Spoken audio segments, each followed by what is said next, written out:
All right, we're recording. So welcome. My name's Solly Goods and I'm here in South Australia on Ghana land. And today I'm talking with Dylan, Didge.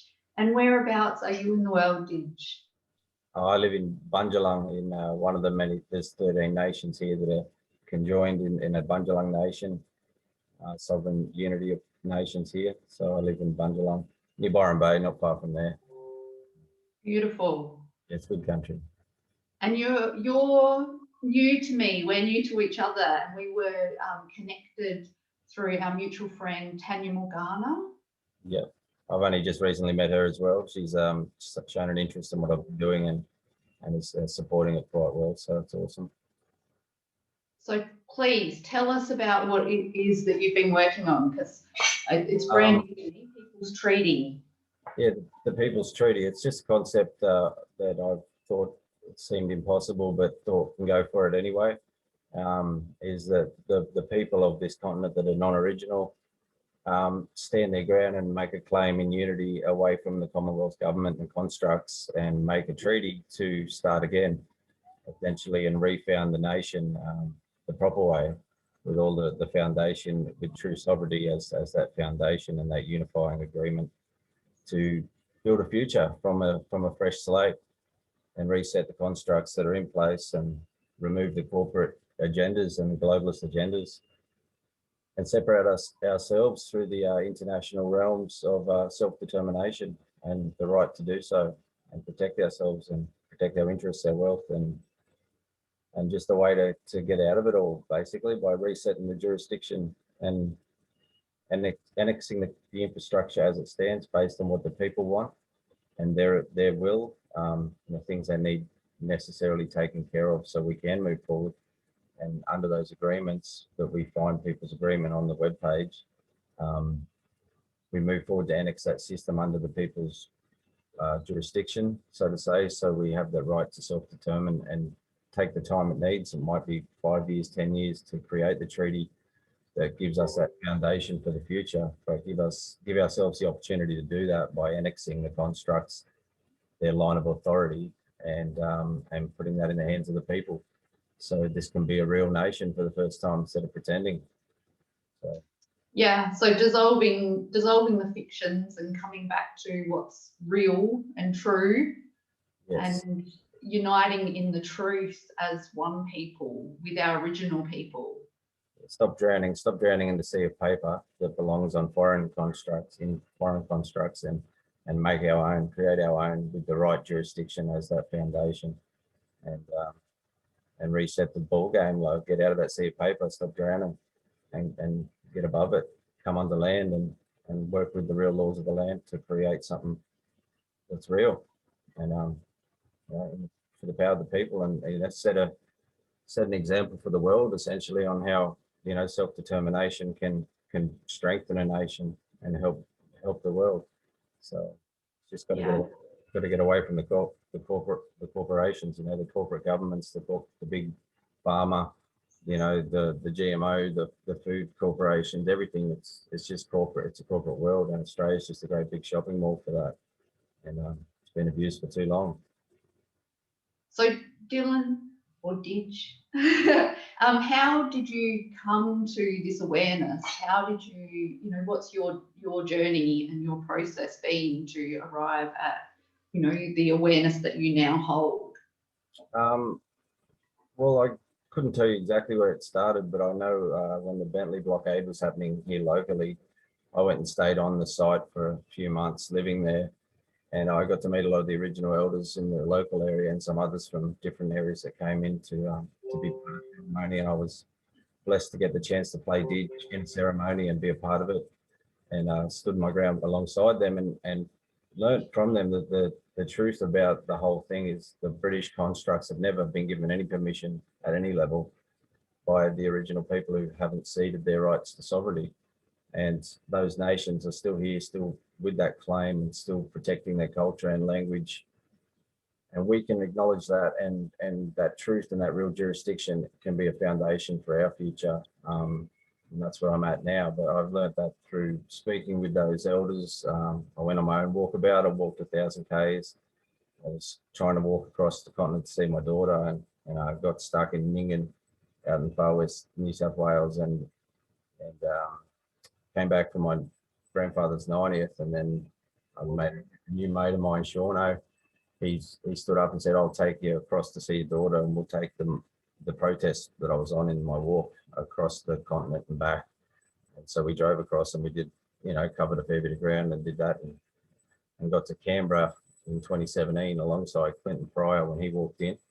He walked right across the other way from west to east and walked into Canberra, and stood and got the Parliament to come down and visit him on sovereign ground and acknowledge all that. And they surrender. And I noticed there, they hung the blackfella flag up highest and centre at the High Court, and they acknowledged there was true jurisdiction in the area. And they came down to the fire all timid and weak. This is the government that's meant to be in charge of a nation. And the fact that the 10 Embassy stands and has done for 50 years is just incredible in itself. It's like the truth's right there in front of us. We have the opportunity to work with the original people at any time, and that's sort of the lesson I've learned and listened and come to those conclusions that something has to be done from our perspective, us non-original people, to come to them and say we'll end the Commonwealth if we can all move forward together. But we have to do that. That's the enemy of the original people, essentially, still since the day of invasion, because it's never been laid to rest and never really had the right to, because the system was created through unlawful means and fictions and things like Terra Nullius, and changing things that are happening in court, like the Ballard case proved that the common law had no jurisdiction over original jurisdictions. And then they later changed that. The Terra Nullius doctrine was brought into play just before the changes and things like that. So, what is that? I'm not aware of that, didge. Can you bring me up to speed? Terra Nullius is a total fiction. The word nullius was just invented and put into play to suggest that there was no people living here on the continent, and the land was uninhabited and belonged to nobody. And the Wasteland Act. Yeah, well, is that the same? Not so much that. It's the Terra Nullius doctrine. I think it's 1835 or something that came into play. It was just a claim that there was no people here to have to go through the process of treaties and all that they knew they had to. And in 1875, the Pacific Islander Protection Act, the rights of tribes, specifically denied the Crown and the sovereign from making government or law here. Yet they went ahead in 1901 and did it in the British Parliament. And so that's all that just adds up to nothing lawful whatsoever. And it's just a foundation. And we've tried to create other foundations through the Anzac and the Treaty of Versailles and things like that. That's not a lawful federation either. It's still under the British symbology and under their flag, and it's all British owned, and the monarch still has that power at the very end. In every matter, really, that's now at the top of the corporation, and before it's still the commander in chief of the militaries, etc. That all run under that flag with the Union Jack. So it's a tough one to talk to Aussies about putting down the Union Jack, but it has to be done. In truth, it's probably the safest way to end all this is to lay down the Union Jacks and say we can respect the Anzac traditions and all that without the flag. There's a million ways we can respect and honour those who have sacrificed without the flag and without that construct attached. Yeah, well, it's part of healing is acknowledging the truth, and the truth of the wars that our brave protectors basically is who they are at heart and what they thought they were doing. But war is a business, and we've been tricked into it. So, we need to admit that trickery and that, the empire that has manipulated us all, all of humanity, from all angles into fighting against each other and, causing each other immense harm and loss, because the powers that be can make a lot of money from it and, claim more land that they have no, rightful jurisdiction to. They use us as pawns in their game. So I feel the dissolving of all of the systems and symbology that they have essentially created and trained us into accepting and believing is of we the people, for we the people, when in fact it's actually been engineered and manufactured by the empire for the empire, is a really important part of our healing, and like really creating a new beginning for ourselves outside of all of that system of deception and fraud and crime and crimes against humanity. Like that's we've had so much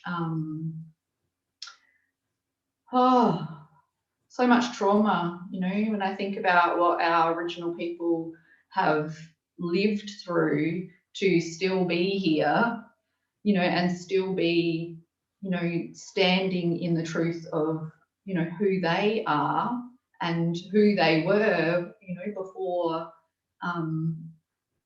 the empire arrived and took over and made all of its claims. They're absolutely like remarkable human beings to just have such, strength and resolve.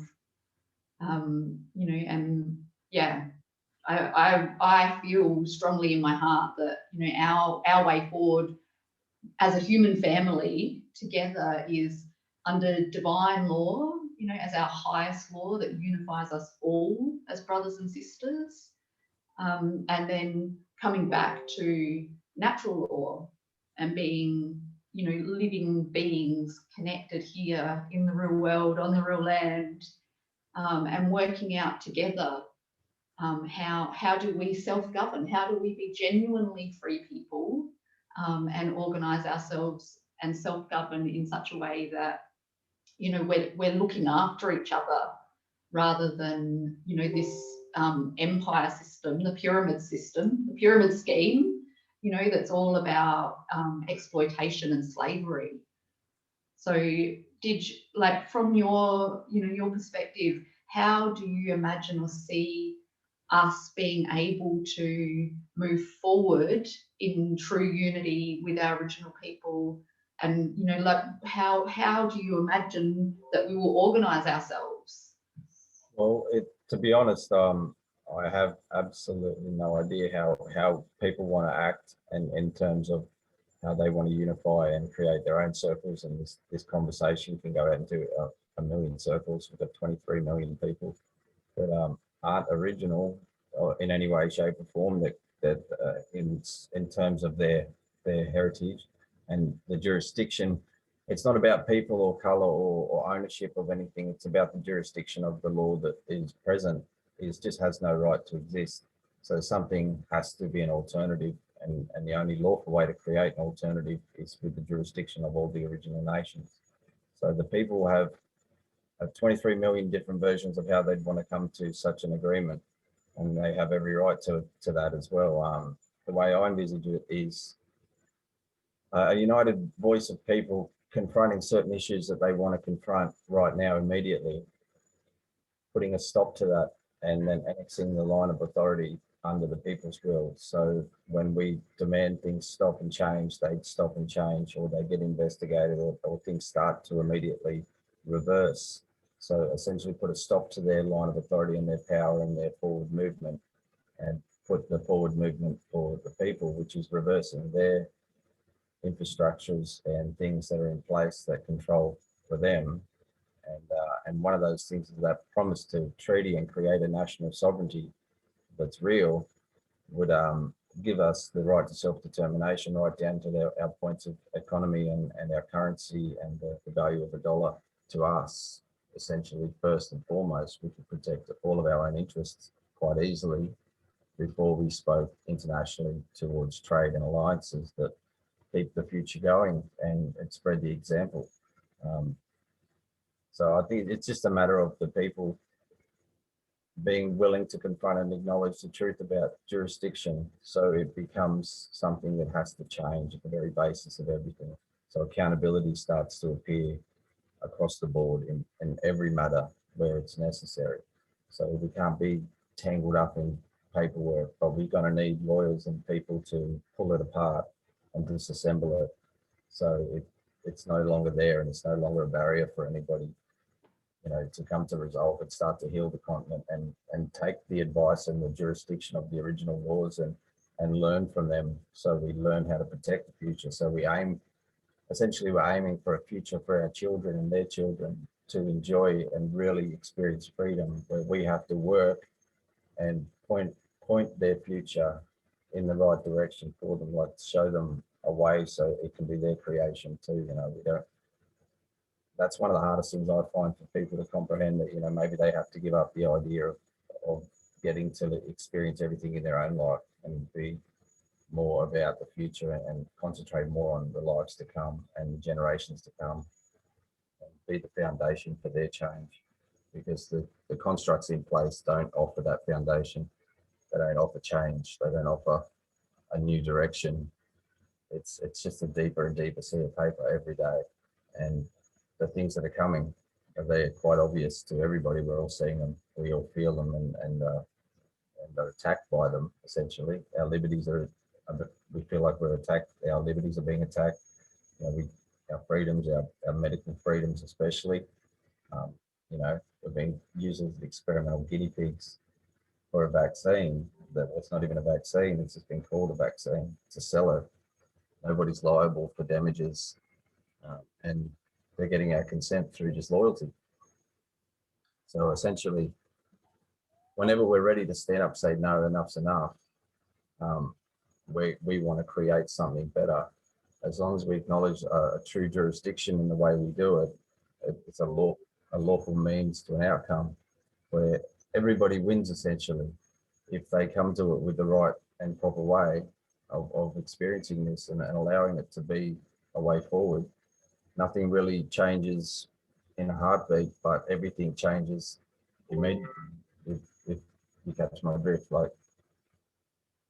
Yeah, because when we are standing in the truth, the fiction is dissolved before us. Exactly. And so there's no chaos in our lives. Our lives don't drastically change all of a sudden, but things might get immediately much cheaper and things might change a little around us. And then we have to do a bit of work to figure out how to move back into a position of progress and an easy flow of our society.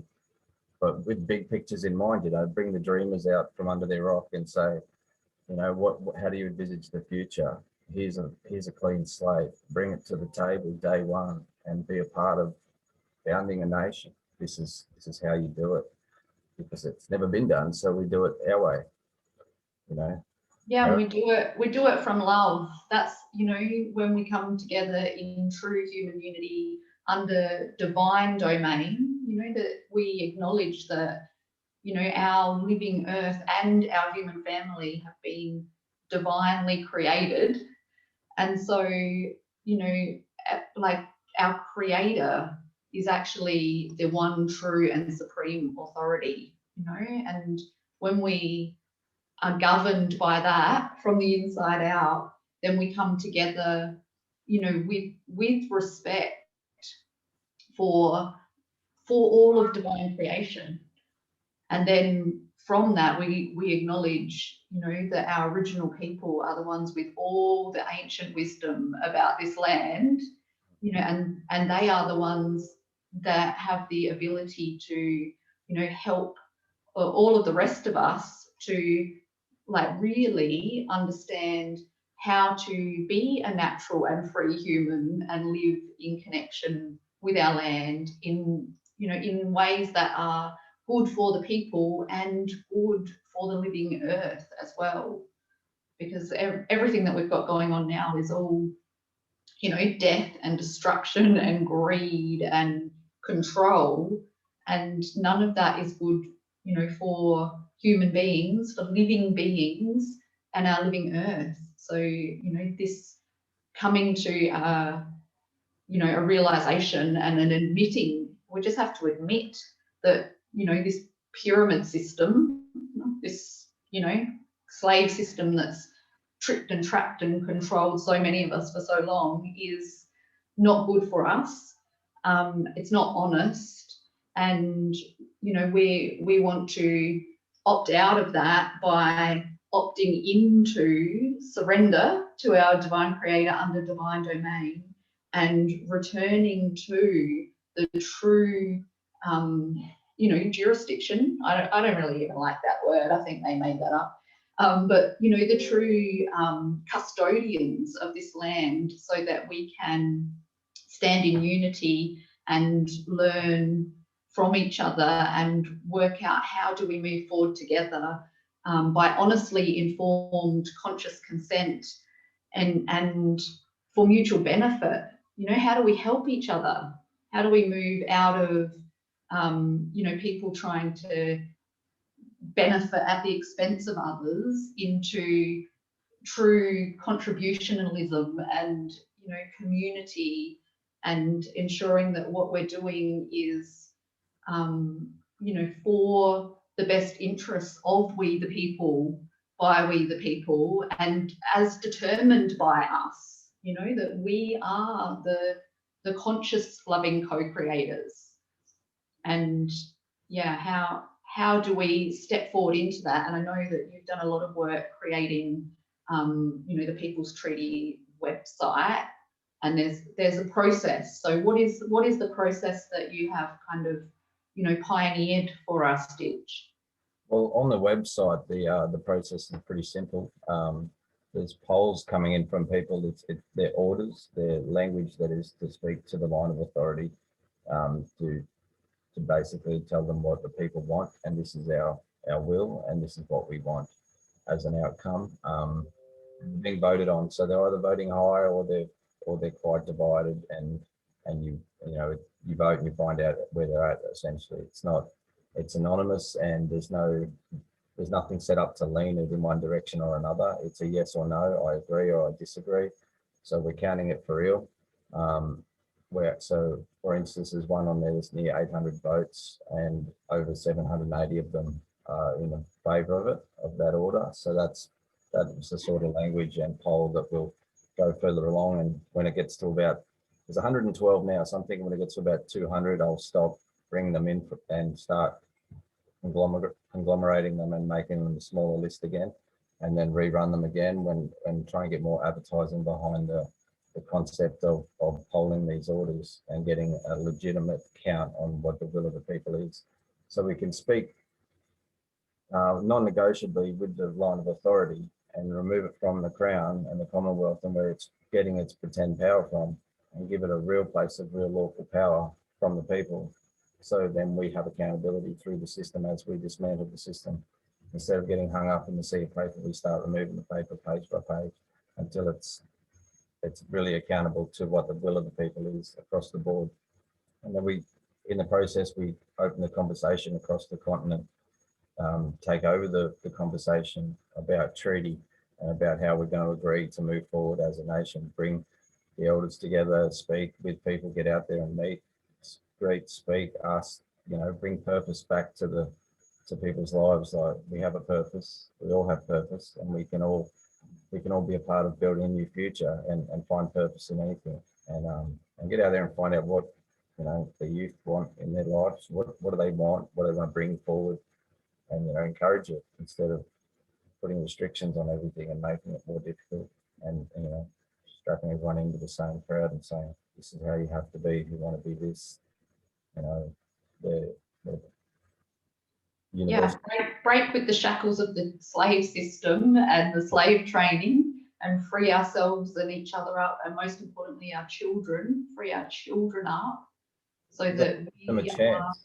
yeah, Give them a chance to really dream and live those dreams.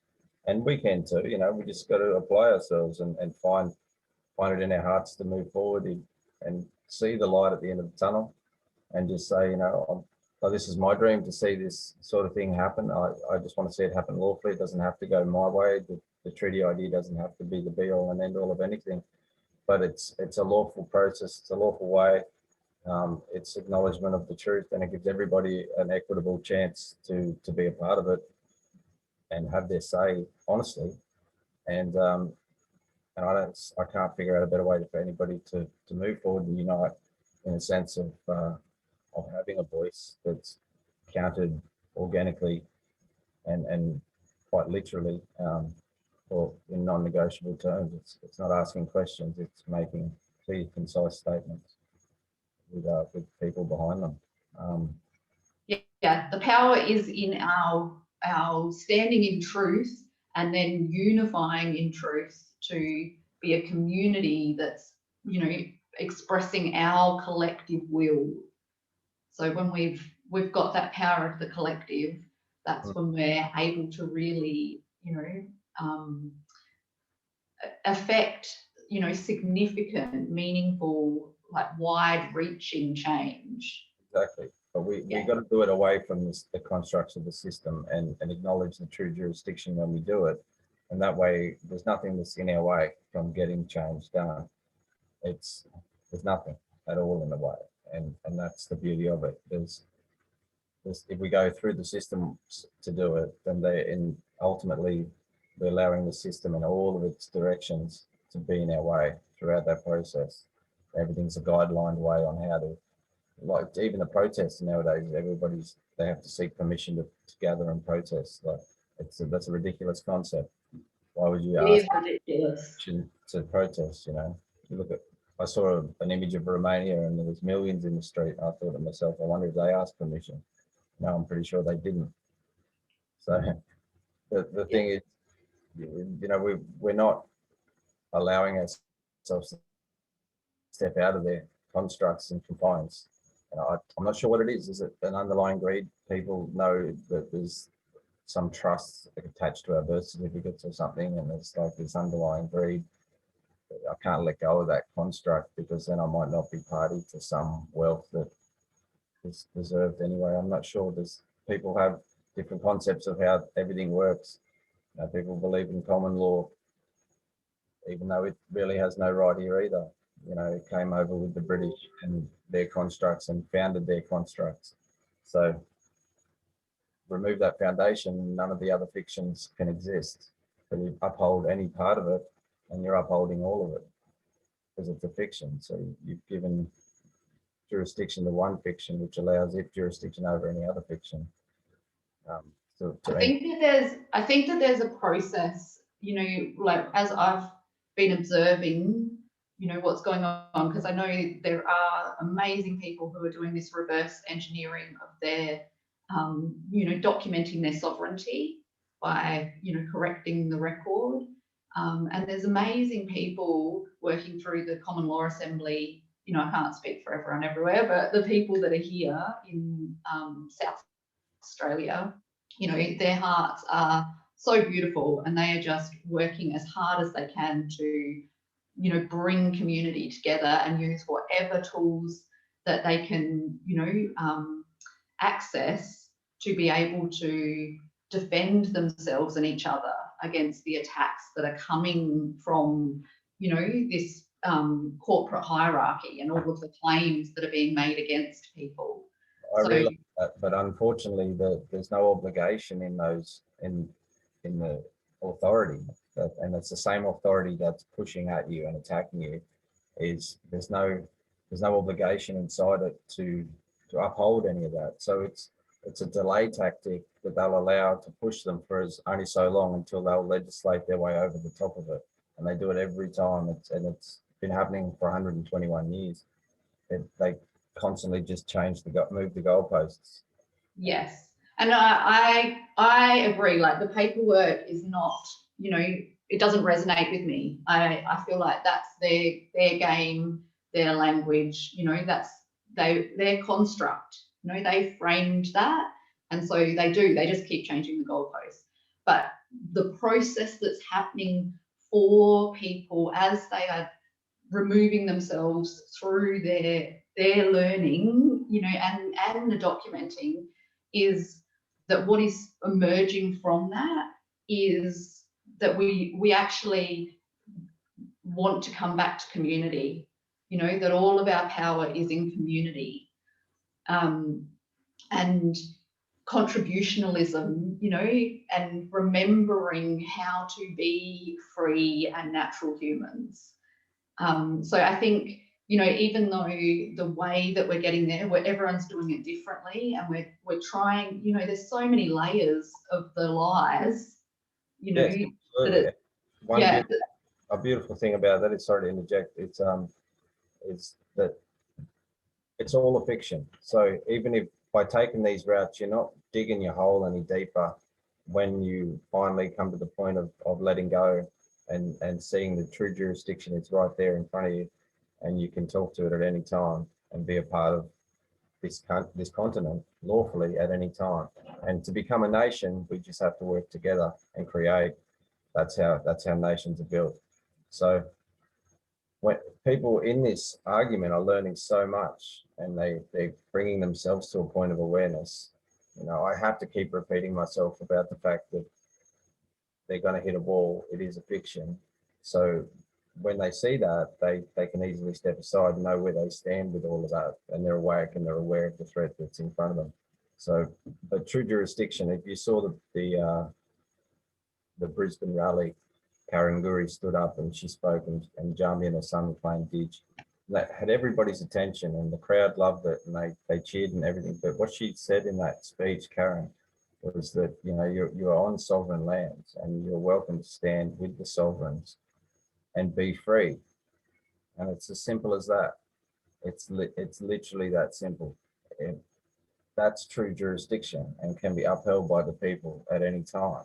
yeah, Where our loyalty lays is if we fly our Union Jacks, then we're giving a loyalty to the common law of a foreign entity that came here the wrong way, didn't come here the proper way. So it has no lawful right to make decisions for the original people. And so if they've invited you the right way, and you can accept it the right way, then we can create anything on that unity for the future, you know. And like my son, his mum is Wanneroo heritage, and he's a little sovereign man, and he'll stay that, you know. Garglin is his name, and he's a little Bunjalung fella. He loves it. He loves learning the language. He loves going out the country and meeting the elders and swimming in the river, and, you know, just being a kid. So being a free kid. yeah, he's free. Absolutely, he's free. You know, and he still goes to school and does really well. He does really well at school, and I couldn't be happier. So that's what it's all about. You know, what it's all about. So it's tricky. My daughter's on the other side of Australia with her mother, and she's from a different relationship, and I don't get to see her very often. So it's hard to protect her without having to think about the whole system at once. You know, it has to be a way that we're all moving together towards protecting everybody, and not becoming too localized with our efforts. And that's Hello, excuse me, Didge. My husband's delivering some food, and Penny the puppy is just calling in to say hello. well, that's all right. How about we end it there, and just and we can talk again another time, and you enjoy your lunch. Thank you. I wanted to wrap up because I was reflecting on this last night, and I was thinking about, you know, like if we had just organically arrived here on this land, you know, pulled up in a boat on the shore and connected with the original people, that the, you know, the lawful way for us to have been able to live here would have been by negotiation and agreement to say, you know, we're here, and you know, to learn what was already in place and to work out together how we can, you know, share in the living land, which is divinely gifted to all of humanity, but to do that in a way that is respectful of the original people and to work together for mutual benefit. You know, so yeah, an eternal recognition of this ancient culture and law. There has to be an eternal recognition of that, and so the way I see it is, if we create a new foundation with that lawful jurisdiction behind it, then that is an eternal recognition that is the common construct of the Australian mainland. Like, it's a continent. Australia is not a country; it's a continent. You know, and yeah, and all of our power is in standing together as a community of genuinely free people, which, right. yeah, I think because we've you know, been so indoctrinated for so long, we don't even know what, you know, most of us don't even know what that will look like in reality. You know, so there's a lot of fear of freedom, you know, fear of actually being responsible for ourselves and accountable to each other, because in a genuinely free community of people, we're all held to account by whether or not we are actually, you know, contributing or contaminating, you know. And the system that there is now has really allowed a lot of you know, toxic, unhealthy behaviours to be rewarded. So, you know, people's their thinking and their moral compass has been, you know, tricked and trained into values that are not resonant with true humanity. So there's a having to let go of all of that falsehood, you know, not only the paperwork, but the false values, to come back to, you know, true humanity and, you know, being responsible for, are we contributing towards the benefit of our fellow man and women and children, you know, or are we actually, you know, without really a drain on the system, are we draining the people around us? Because that won't be tolerated in nature, you know. Like, we need to actually be helping each other. So that's not to say that, you know, people that need help and extra love are not going to be helped and loved, you know. That's not it. But it's, you know, that there's no room for people who are deliberately you know, willing to cause harm or loss to other people. Like, there's no place for that in, you know, our true humanity and in natural community.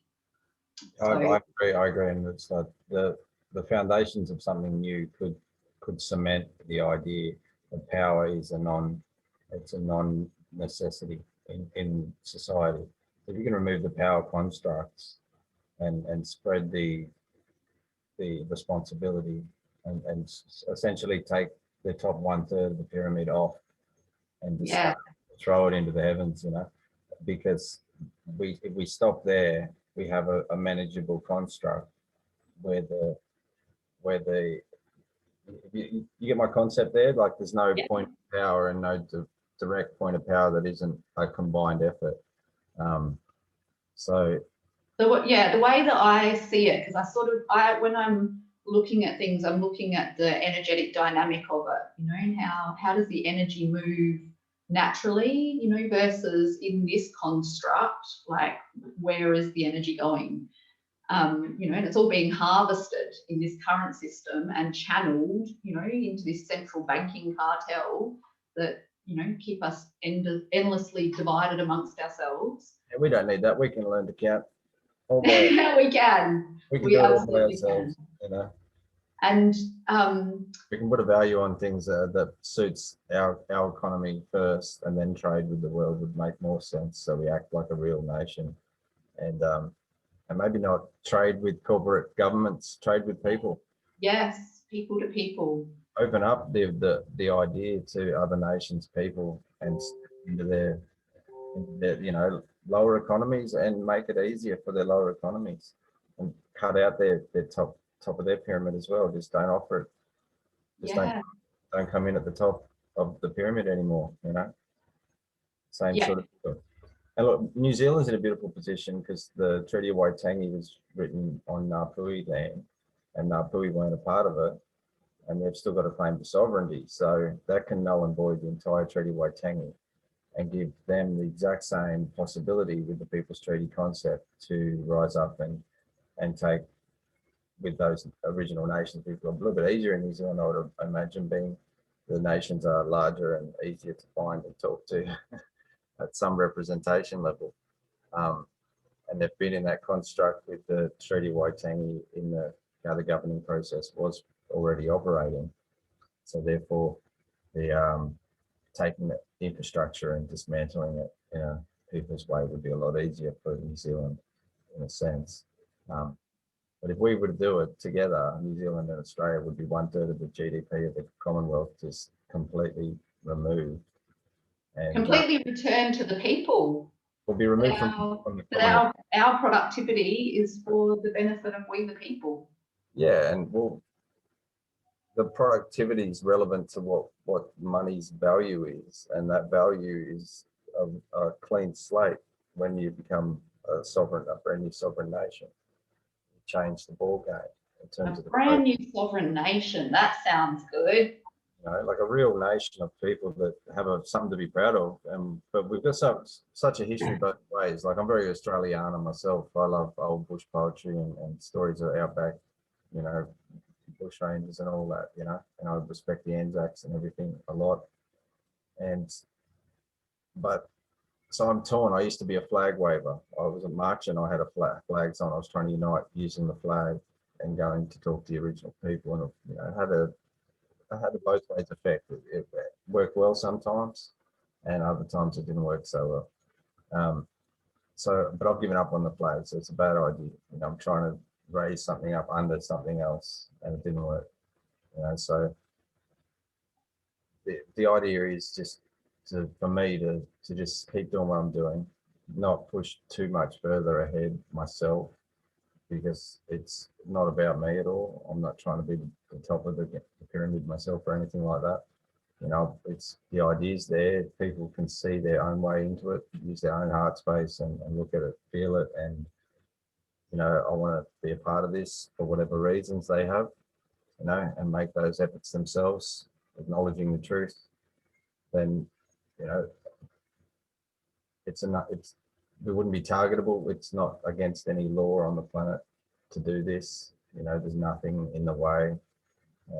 It'd be called sedition if the government was real, but I'm not frightened of that. If they want to try and charge me with sedition, they then have to prove sovereign in the court, which they can't do, so they won't do it, so it protects you in that sense.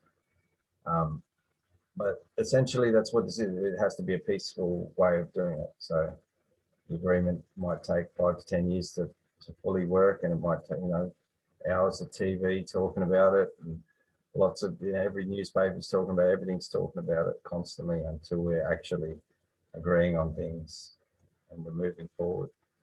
And yeah, I think when I looked at removing the top of the pyramid and how do we then reorganize ourselves as genuinely free people, is everything is by negotiation, and we do have natural leaders. So, organically, our natural leaders are the people that have the capacity to be able to care about, and be able to provide direction for their community based in like genuine love and trust and mutual benefit. So they hold that, and if there's people out there that can hold, and those that can hold will always, lead, because they're they stay on par. And how we build a system that, you know, runs leadership in terms of our local and systematic changes, however it works, is up to the people when we decide. You know, I'm not trying to put all those ideas ahead. You know, I've got ideas, but they'll come at the time where people ask. Otherwise, I'll stay out of the conversation. But you know, it's just a matter of jurisdiction. It's what it's all about. It's we can't be governed by a fiction any longer and think that that's just going to be okay, or we're going to find a solution inside it somewhere. Yeah. We've just got to come to terms with that. You know, no one's guilty of any crimes of the past, here and now. But let's not be guilty of complicity to the crimes of the past that have allowed what we're accepting right now. You know, and or make some drastic change without the permission of the original people again. Yeah. And actually repeat those crimes. Yeah, no, we have to do it in unity. Yeah. Yeah. That's And pretty I much think the other thing that I can see, you know, which is really cool about, you know, what you've, you know, created, is that, you know, in our true freedom, we don't vote as such where we give our power away, but we will lend our energy to the best people for the job, and we will lend our energy to the best ideas. And in freedom, that allows us to pool our resources, you know, so that we can actually co-create and have big changes and big projects and big things that we, you know, mutually agree through our own free choice is something that we want to support. But we're always free to remove that support, so it can't be hijacked. You know, if there is someone doing great work and we want to support it, we support it. And if that goes south and sour and, you know, becomes contaminated, we can pull our energy out of it. You know, so we're not in their system. They've got us tricked into just handing over our power for these leaders that are not our leaders. We don't even know them. I certainly don't trust them. You know, and they're making decisions about all of our shared resources. You know, that's insane. So, you know, in shifting into true community, you know, there's always the freedom to pool our energy and to support in collaboration with each other, or to remove our energy and say, no, you know, there's something not quite right there, or I actually think this is a better idea. So we're always free to, you know, be doing what is true to our own soul, you know, so we're governed from the inside out, you know, by our divine creator, by love, and by our actual genuine care for all of the people around us and the living land, you know, that we put our energy into what's truly in, you know, our best interest. And that can all be built, because we just need to get to a position where we're allowed to build it without anything in our way, you know. And that's really important, and that's a lot to do with the original people, because they are always going to be lawful opposition to anything we do without their approval. Yes. And that's, whether we like it or not, that's just something we have to confront and accept, that that's a true jurisdiction. It is a lawful opposition, and I think that's a good thing. I think it's a great thing, because normally they oppose something for the right reasons, you know, but don't destroy sacred country for, you know, just to dig up things and sell them in a foreign country, you know. And there's no profit comes back into the land, none at all. You know, there might be a few people that get a bit of money, but no profit goes back into the land, back into the country.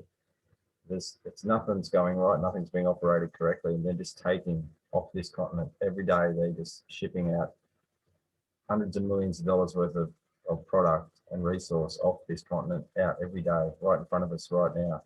And we argue over things like Australia Day instead, you know, and it just continues to go on. We think that, like, the protests that get involved, they do their best as they can, but when there's an original people protest there, standing up all painted up and everything, there's not enough people behind them in the community saying, we support this truth, not yours, get out, you know. this is true jurisdiction, we're supporting jurisdiction, it would win every time if that strength existed.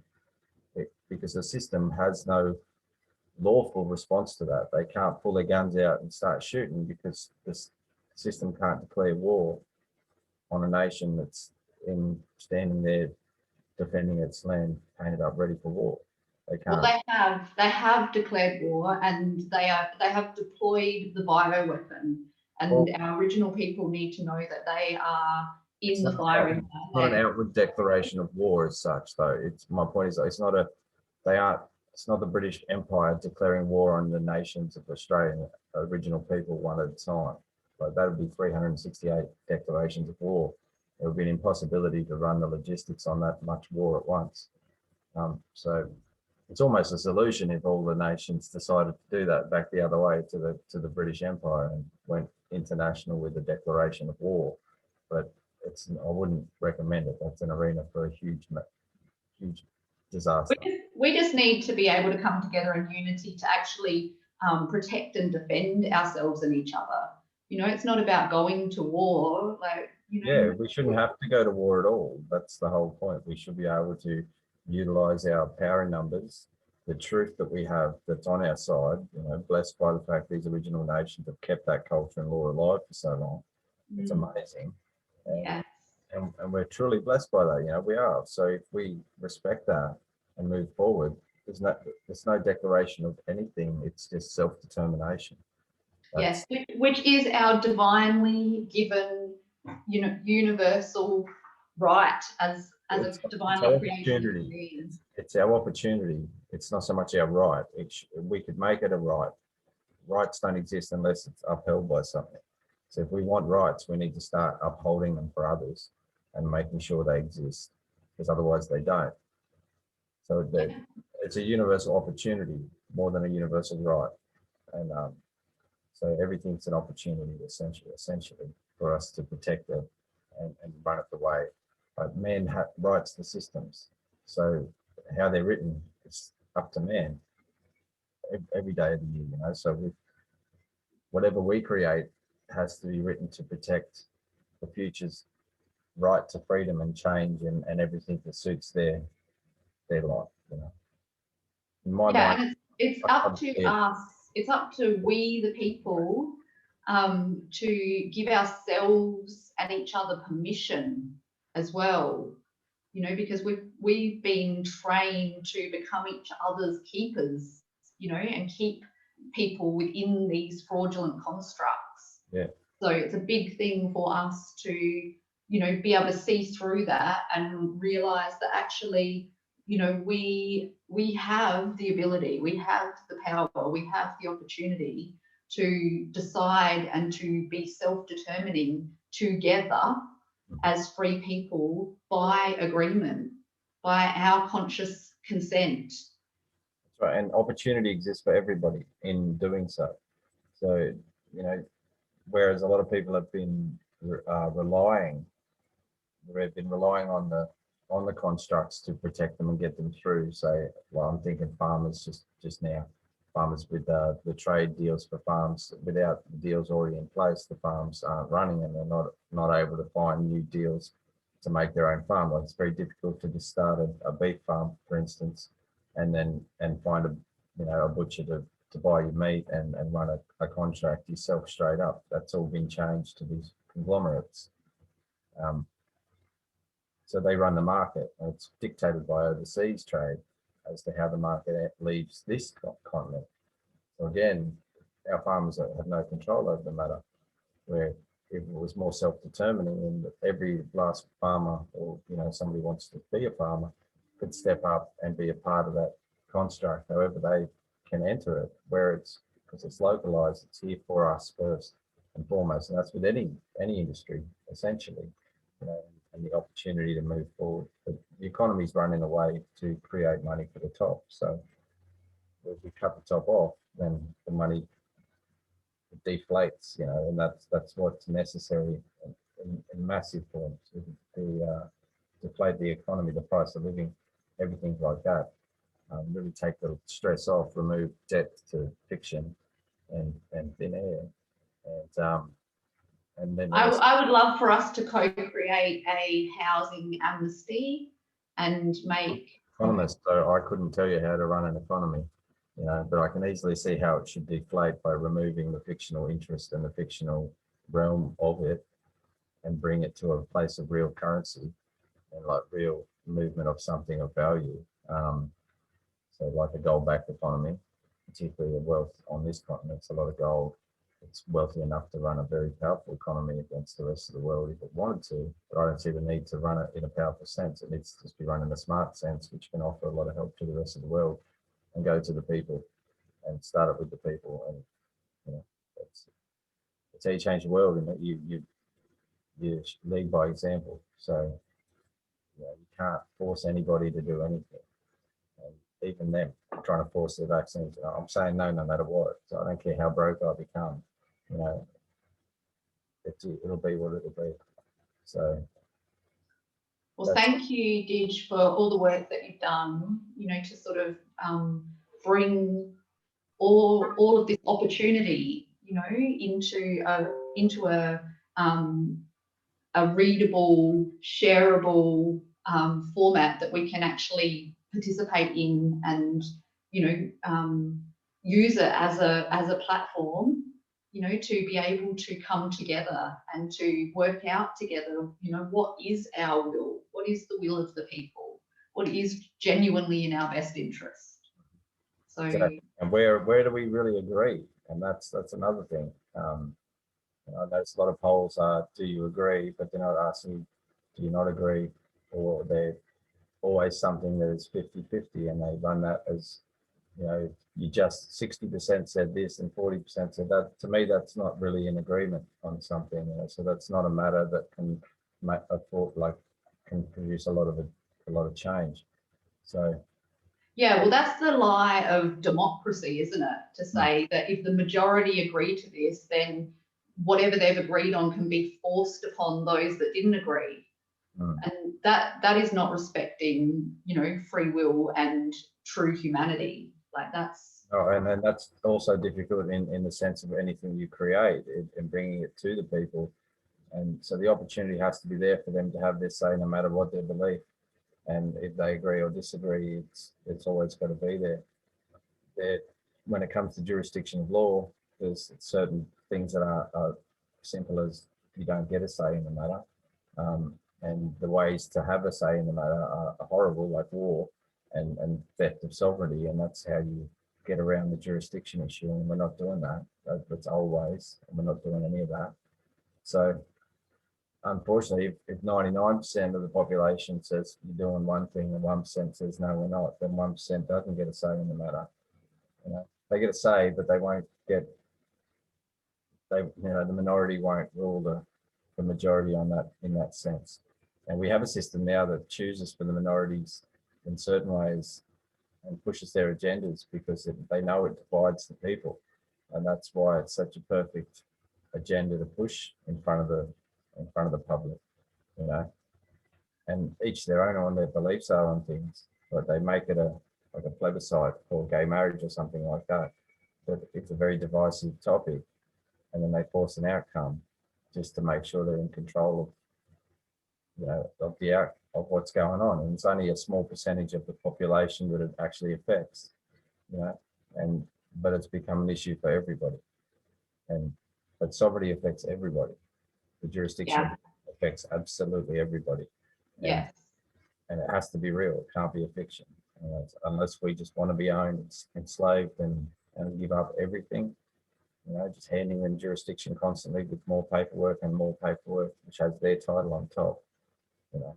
Start putting our title on top and uphold a real title in our words, in our language, and tell them that this is where we stand, because this is truth and you can't prove different. So we'll go with this. This is real. And they can't say no, because that's real. Yeah, they can't. When it is backed by the soulful substance of true human community, in unity, the energy of that, our will, our genuinely, honestly informed will, is law. Like that is the most powerful creative energy, you know, when we as a collective agree.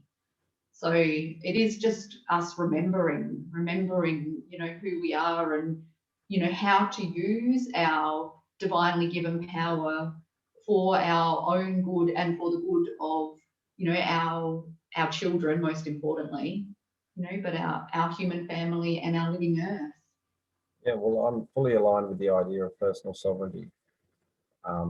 But at the same time, in order for it to exist safely, we need a national sovereignty that allows that type of freedom in society. Because otherwise a personal sovereignty is a huge risk. As an individual can't take on an international threat. And many individuals can't unite without agreements like treaties, which aren't lawful without the country with the jurisdiction. So there's all sorts of, also, you know what I mean? It's all sorts of things that come back to the same points of view, the same point of the discussion all the time, that without any sovereignty, we're really going down, like as a nation, national sovereignty and identity, we're going down Yes. We've been on that dangerous path since day one. It's time for us to see through all of that, you know, false facade of the pyramid.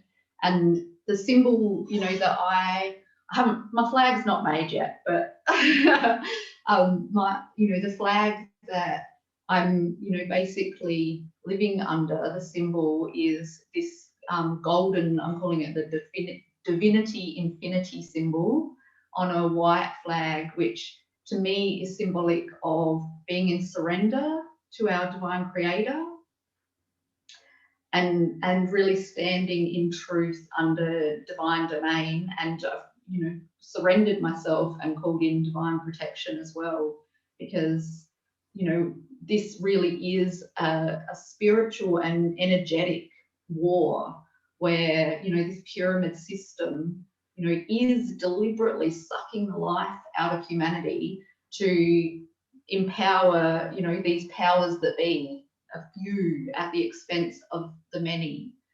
And what this divinity infinity symbol to me is the representation, you know, the symbol of the natural flow of love and life force energy that moves between us all, you know, as a connected living human family and in connection with our living earth and with our divine creator, that, you know, we're all one in the truth of divine creation. So yeah, for me, that's we are, and we should celebrate our differences and be proud of our foundations where we are, and the land we live on is sacred to each of us where we stand, and that's important as well.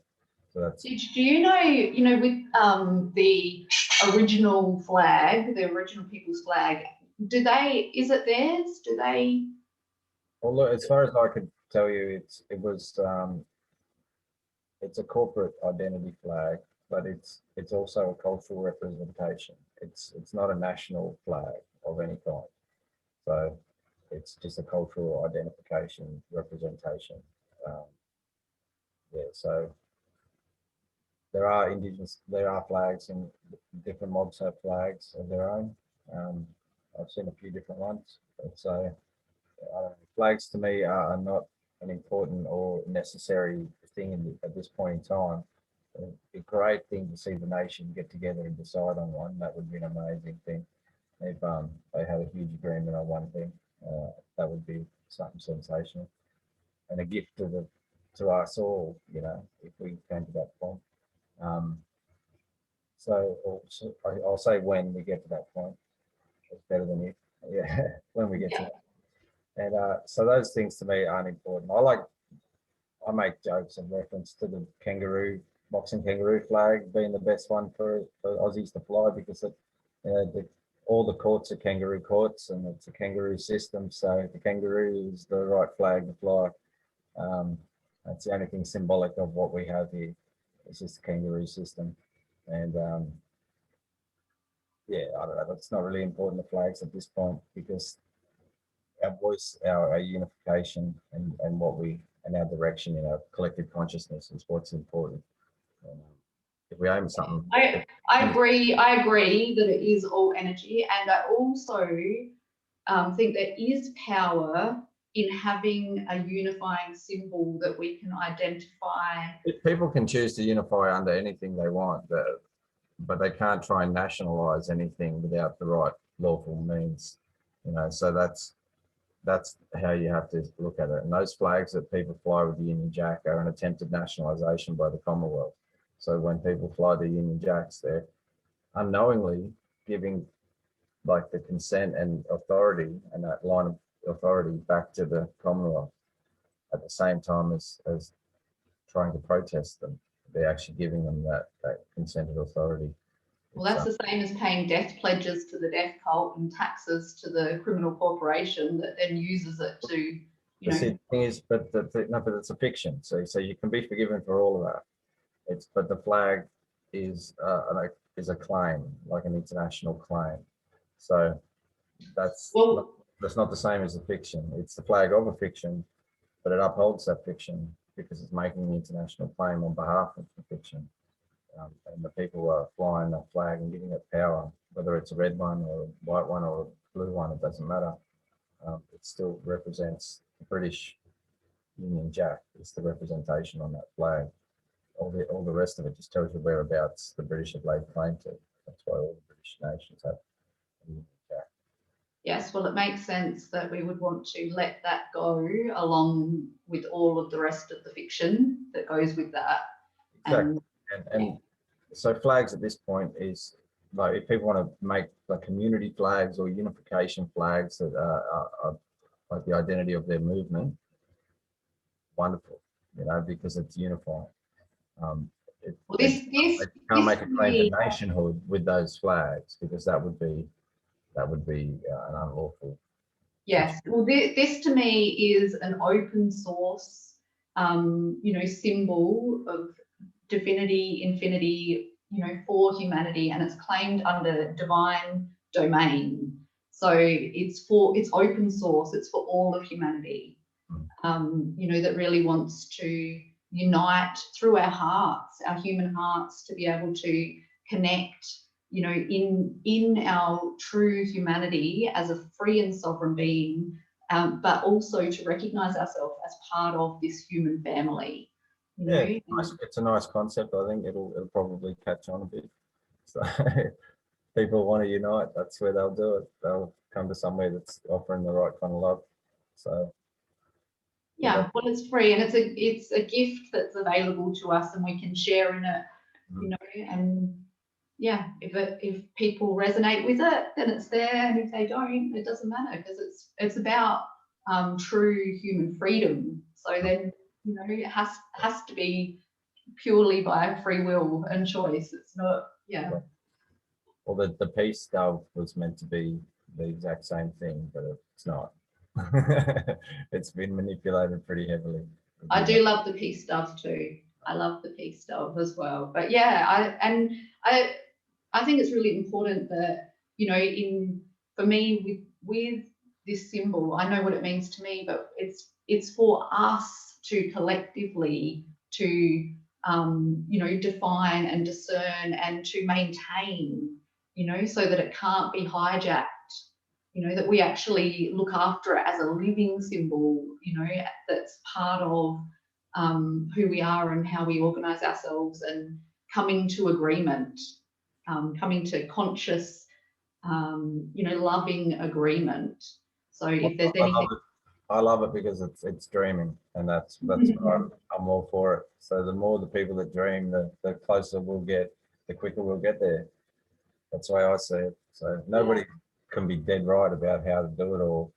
So, even with the People's Treaty, I've left it open to be utilised to its fullest. Like, even somebody who just wants to write an article about how people feel could look through that webpage and get a decent idea based on the results already there of where people's minds are at, because it's an organically made webpage that's collected people from all across the continent, just randomly. So it really could determine that type of thing. The bigger it gets, the better it will determine what is real and what is not, you know.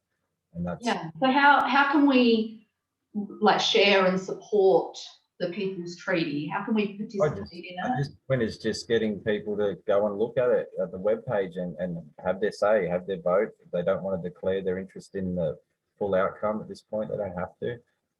There's no obligation.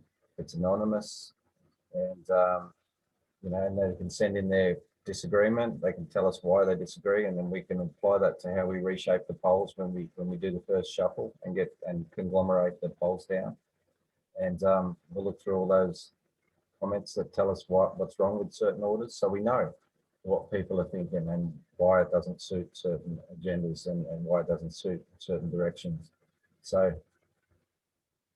we just need people to use the site and get involved and take it on themselves. So if advertise it, feel it, think about it, and how they can be involved, how they want to be a part of it. You know, for me, it's like I can let go of the reins at any time at this point, because what I put there is enough for it to grow and not get off its path, which is to stay in alignment with the true law and jurisdiction on the continent. And so it can never get off that path now. So I feel confident that it can't be manipulated or changed in any way, shape or form at this point.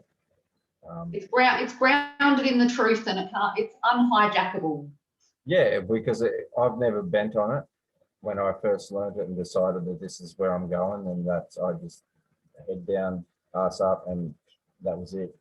I put it in front of all the MPs, the Prime Minister, the High Courts. I rang the High Court and they couldn't answer sovereignty, so I just informed them that they've just given up everything. And you know, then I rang the AFP and told them about it. And you know, there's a whole bunch of things going on just to make them aware. And I know that it's not breaking any law that they can prove, and it's totally lawful for everybody to involve themselves in. And so there's no consequence for anybody to have their say and be a part of changing this whole show, and just not giving them the consent that they rely on. And it starts with having somewhere to put it, and that's in the true jurisdiction and as the foundation of our new way forward. Because we've got a huge infrastructure, remember, it's there. There's a country is running, but who's run the management is wrong. So we've got to get rid of the top of the hierarchy. They got to go. Remove the management constructs at the top, so the line of authority just stops at the people. Yes. And doesn't go any higher, so it gets to the people, and then it's pretty simple from there. There's no top of the pyramid, you know. The people is the top, and that's a big section of the pyramid, you know, right in the middle, 2/3 of the way up. And flip it upside down at that point, it's still, you know, the same thing. And so it's hopefully people can, you know, see the concept as a chance and give it some effort, you know. Thank you, Didge. I'm really grateful for all of your work, and yeah, I can really feel the power in, you know, what it is that you're holding space for us to be able to step into. So thank you very much. No, you're welcome. I had a bit of a look at what you've been up to yourself in the past. You've been pretty busy as well. Yeah, obviously on the side of humanity, trying to do better things for the world, and that's what I love. I just seen dreamers getting stuck in. So it's great to have your support and also to be able to support your ideas as well. So thank you. I will look forward to you know, continuing this conversation going forward. I think it would be great to be able to, you know, connect and talk more about what it is that we're co-creating as we continue to learn, and yeah, be able to support each other and bring solutions, because I think that's where we're at now. You know, we can see that what we have got is not working, not serving us, causing more harm than good, and now we need to step into remedy and truth. We need to be standing in truth and unity. And what do we want? What does serve humanity? What is good for our people and our land? there's so many things that need to be accounted and taken care of. The only way I can see anything ever going forward is by putting a lasso around the top section of it and running it from people's perspective. Like, that's basically the foundation of this idea, is to create that. The ability is there. We're lucky, like I said, we're blessed that the original people have held on to these things. You said it yourself, it's just an amazing thing that they've held it through all the trauma that went on here. And we're blessed to have the ability to lawfully have a solution in that truth. Yes. Which if it had gone a different way, that may never have been a possibility. It probably wouldn't have been a possibility, and it still won't be if we don't do something before it's too late. And I see, so that's why I had to do what I had to do and just keep going forward. Make some friends and some enemies along the way, but no real enemies. I don't hate anybody. I just, get the odd disagreement that goes on for a while sometimes. That happens. That's part of our process, isn't it? Is to, when we're standing in truth and sharing from the fullness of our understanding from this perspective, we're gonna sometimes be in conflict with where other people are at in their process. But it doesn't mean we have to go to war over it. It just means maybe now's not the right time.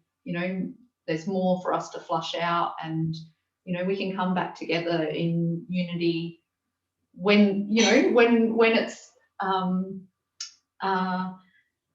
when the timing is right and it's of mutual benefit to all concerned. So being able to opt out of conversations is part of being a free human, so that's okay. Exactly. Yeah, no, I don't hold any grudges there. It's I think a lot of people find it hard to trust that somebody might be doing something with altruistic motives, and whether they like it or not, that's what I'm trying to do. And you just have to do it, because you can't just not do anything. Yeah, that's right. We're because we have to really co-create new, this fresh slate, a clean start for ourselves.